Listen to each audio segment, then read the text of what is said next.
Just want to give Houston a lot of credit tonight for really, I think, dictating the physicality of the game, dictating, I think, the tempo of the game.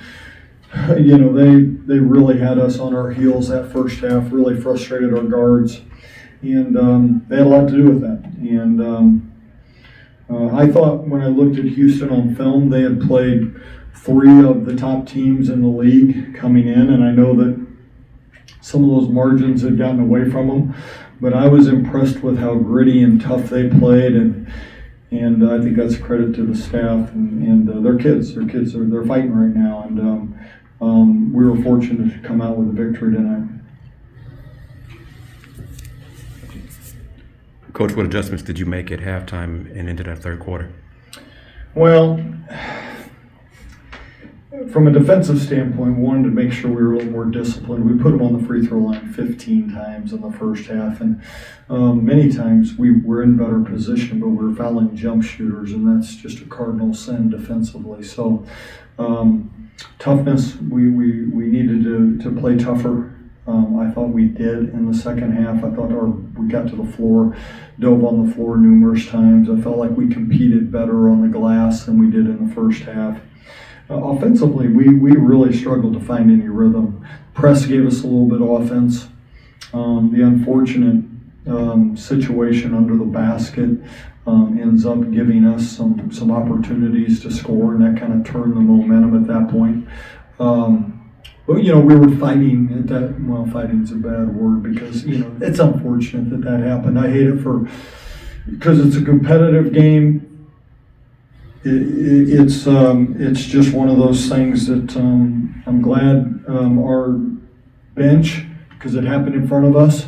Those things happen very quickly. My staff did a great job of keeping our players on the bench because that could have been a big change for us too. But I just thought we were more competitive in the second half. There wasn't a whole lot of X's and O's adjustments. We did want to go with more dribble entry because of their pressure. They're really active on our wings, really active on the elbows, and that would be the one adjustment.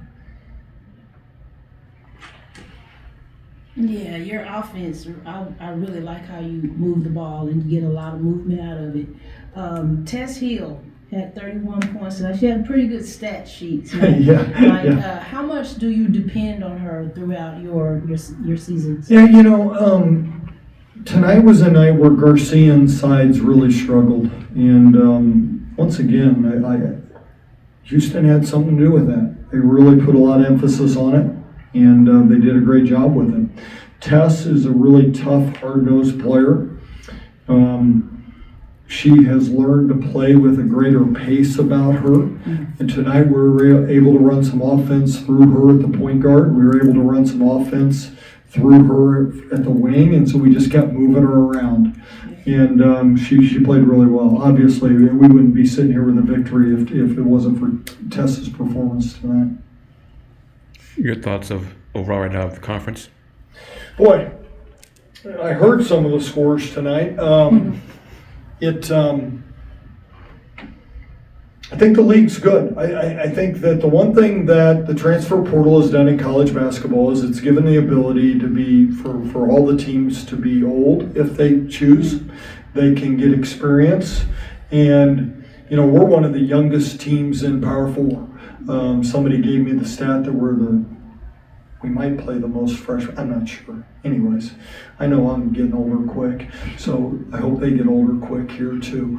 But I think the league, top to bottom, it looks like there's going to be some ability to knock some people off, even if you're, and once again, we're early in the season, so who's at the bottom, who's at the top, but the perceived, who's the returning teams, those kind of things.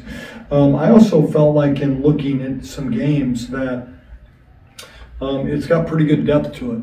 You know, like right now, I think we've got 9 teams in the top 65 in the net. So that's a pretty good number for a conference to have. So I feel like it's pretty strong. I feel like it's pretty deep. I feel like there's going to be a lot of teams playing in the postseason. It's early in our conference to tell who that's going to be, but I think it's a pretty competitive year. Anything else for Coach Mittie? Thanks, everybody. Thank you, guys.